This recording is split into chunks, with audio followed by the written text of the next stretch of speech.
Krishna study class में सभी भाई बहनों का हार्दिक स्वागत एवं अभिनंदन है। हम देख रहे थे संधि प्रकरण।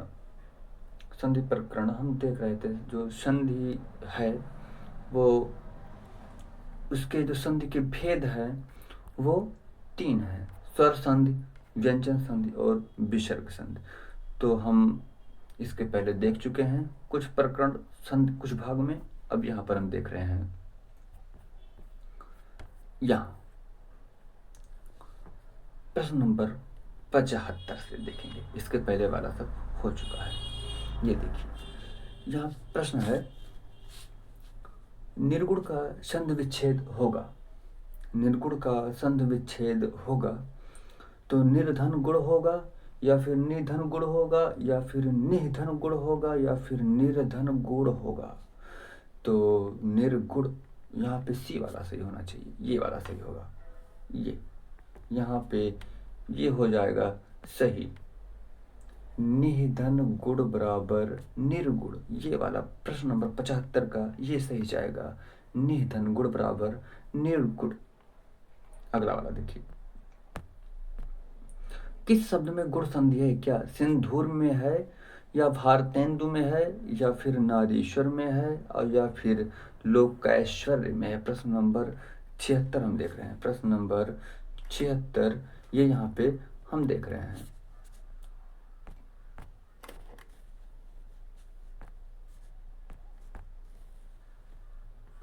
तो सिंदूर में सिंधु धन उर्मी, भारत धन इंदु, नारी धन ईश्वर, लोक धन ऐश्वर्य।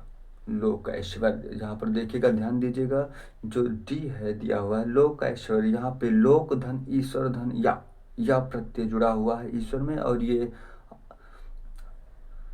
आदि स्वर दीर्घकरण के नाते ऐश्वर्य हो जाएगा। तो लोक धन ऐश्वर्य, लोक ऐश्वर्य हो जाएगा।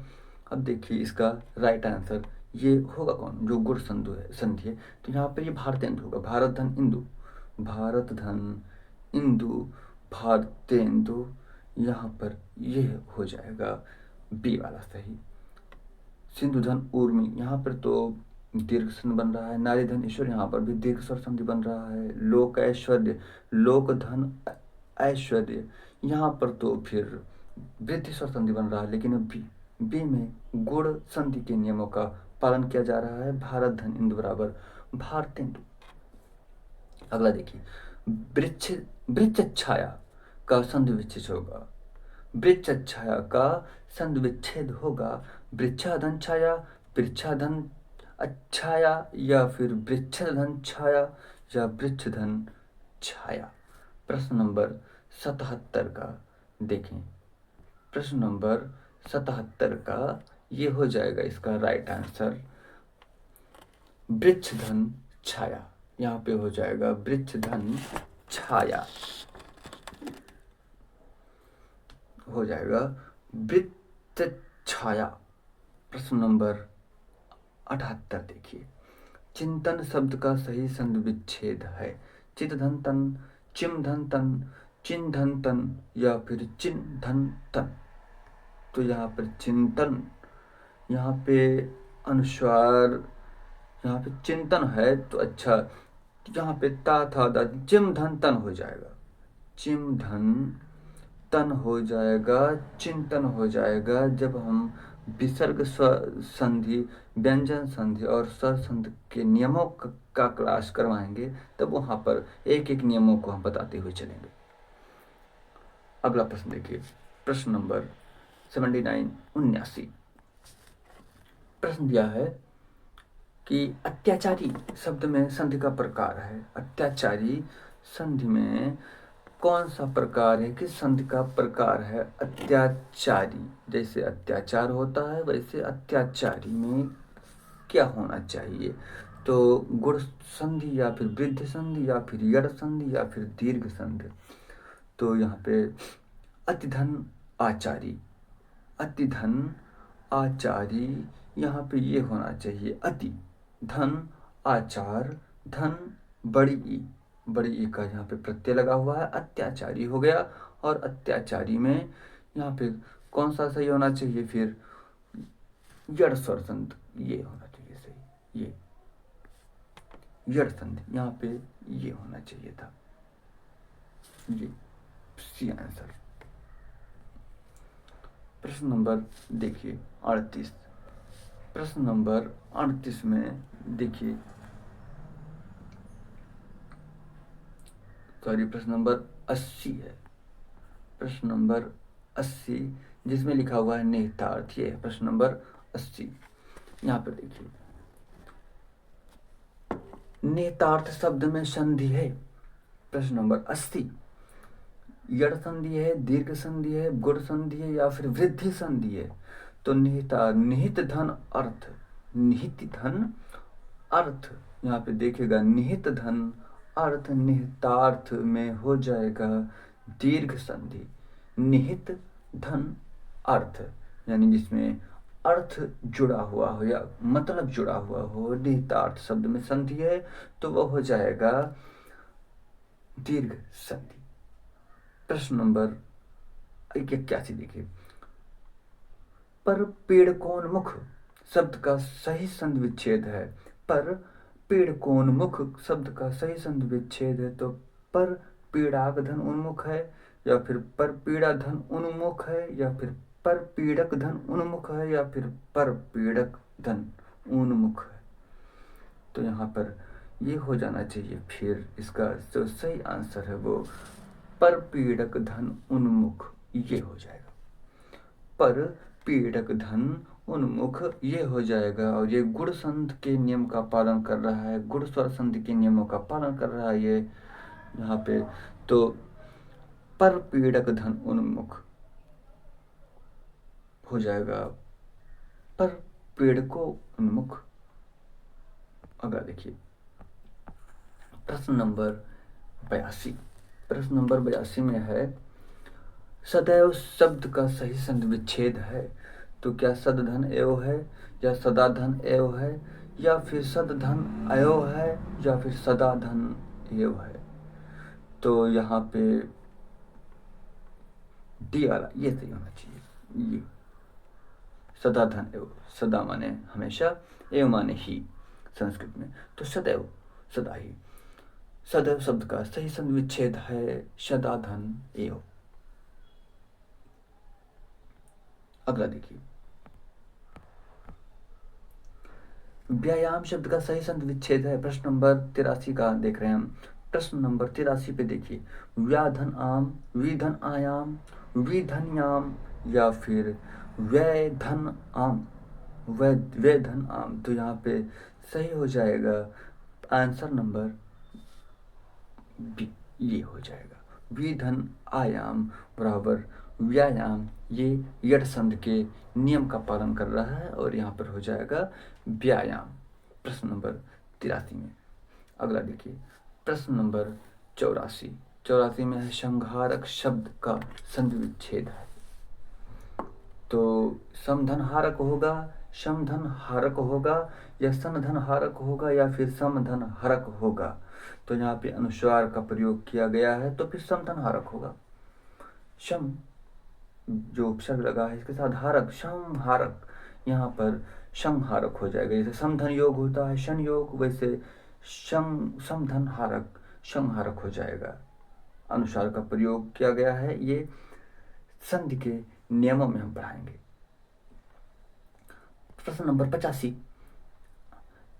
यड़ संधि का उदाहरण है। यड़ संधि का उदाहरण है कौन सा है? मतैक्य, अति उत्तम, शयन, तन्मय। मतैक्य, अति उत्तम, शयन या तन्मय। तो यड़ संधि में मतधन एक के यहाँ पर फिर हो जाएगा मतैक्य में वृद्धि होना चाहिए।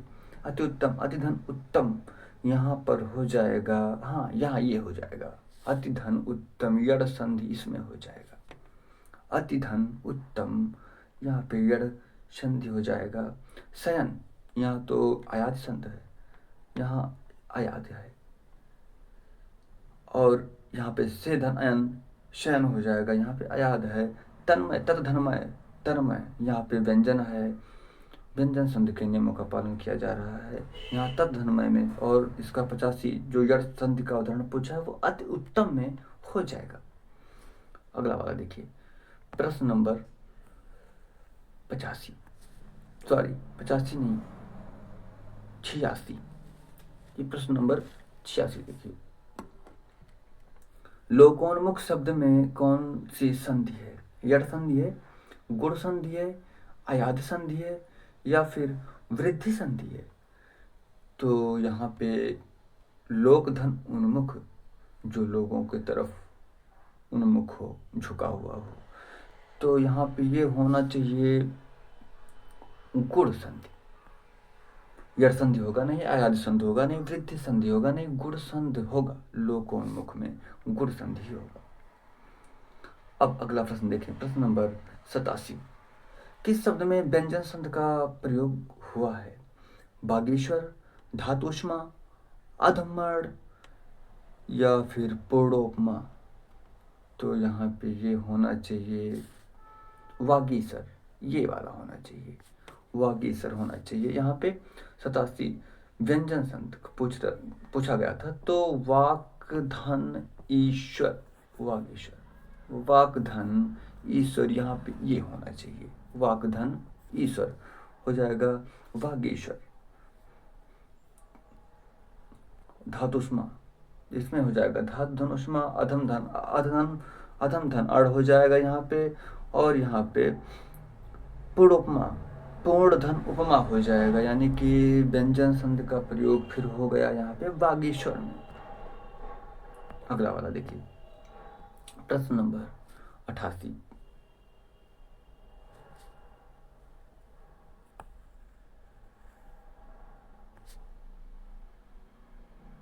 यहाँ देखिए, प्रश्न नंबर 88 में पूछा गया है कि संधि विच्छेद की दृष्टि से असंगत चुनिए।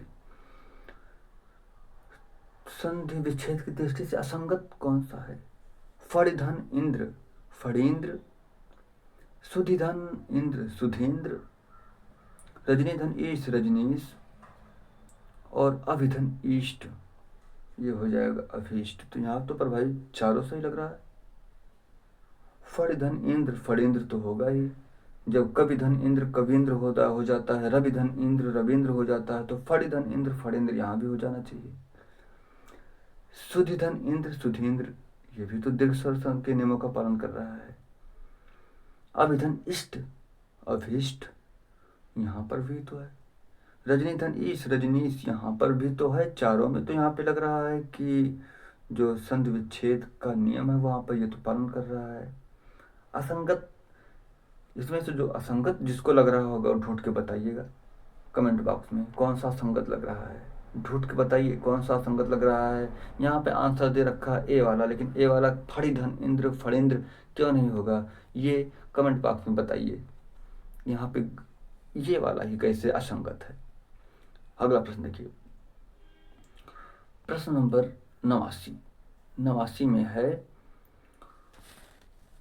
तद्धति का संधि विच्छेद होगा। तद्धति का संधि विच्छेद होगा तो ततधन धित होगा, या तद्धन हित होगा, या ततधन हित होगा, या तद्धन धित होगा? तो यहाँ पे ये निश्चित रूप से ततधन हित होगा। यहाँ पे ये जैसे उद्धार का था, सिद्धार्थ का था, यहाँ ततधन हित हो जाएगा, तद्धित हो जाएगा, तद्धित का संधि विच्छेद। ये आंसर नंबर सी सही राइट आंसर जाएगा। ये यहाँ पे राइट आंसर 89 यानी कि सी वाला सही जाएगा। अगला वाला देखिए, अगला प्रश्न है प्रश्न नंबर 90। तो उद्विग्न का सही विच्छेद है।